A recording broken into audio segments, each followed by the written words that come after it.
ధర్మస్య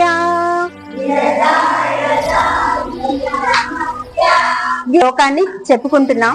అసలు ఈ శ్లోకంలో ఉన్నటువంటి భావం ఏంటంటే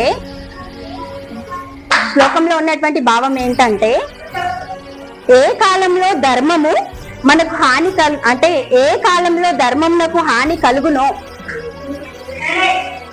ఏ కాలమునకు ధర్మం హాని కలుగునో ధర్మము వృద్ధి పొందును. ఆయా సమయముల నందు శిష్ట రక్షణ, దుష్ట శిక్షణ, ధర్మ సంరక్షణల యందు ప్రతి యుగమున అవతారమును దాల్చుచున్నాను అని శ్రీకృష్ణుడి గురించి ఉంది అన్నట్టు. ఈ భగవద్గీతలో మొత్తం 18 అధ్యాయాలు ఉంటాయి. ఎన్ని ఉంటాయినా? 18 అధ్యాయాలు ఉంటాయి.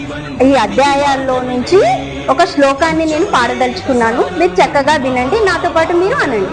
ఓకేనా? అందరికీ అదొక డౌట్ ఉంది కదా, భగవద్గీత ఎందుకు చదవాలి, భగవద్గీతలో ఏముంది అసలు, ఎవరి గురించి ఉంది అసలు, భగవద్గీత చదివితే ఏమవుతుంది అనే దానికి చిన్న విషయం మీకు చెప్తాను, వినండి. రామాయణం, మహాభారతం, భగవద్గీత ఈ 3 ఉన్నాయి కదా. రామాయణం ఎవరి గురించి ఉంటుంది? రామాయణం ఎవరి గురించి ఉంటుంది? మహాభారతం కౌరవుల గురించి, పాండవుల గురించి. మరి భగవద్గీత శ్రీకృష్ణుడి గురించి. భగవద్గీత దేని గురించి? శ్రీకృష్ణుడి గురించి. అయితే చూడండి, ఈ భగవద్గీతని చదవడం వల్ల మనం మంచి జ్ఞానాన్ని పొందగలుగుతాం. మంచి చెడులని ఇతరులు చెప్పేదాన్ని వినే కంటే భగవద్గీతని మనం చదివితే ఎక్కువగా నేర్చుకుంటాం.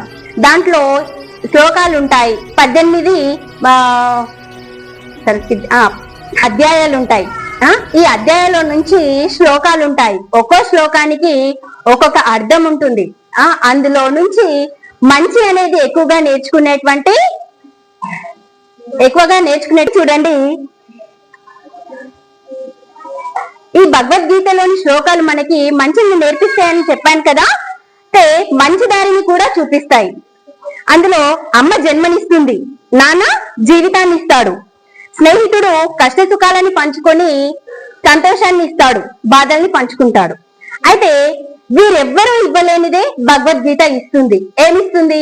ఒంటరిగా బతకగలననే ఒక ధైర్యాన్ని ఇస్తుంది. భగవద్గీతని చదవడం వల్ల అందులో ఉన్నటువంటి మంచి చెడులని మనం గ్రహించి అక్కడ ఏం చేస్తాం, ఎవరు సపోర్ట్ లేకపోయినా ఏ విషయంలోనైనా నాకు నేనుగా ఒంటరిగా పోరాడగలను అనే సామర్థ్యాన్ని మనకి ఇస్తుంది అన్నట్టు.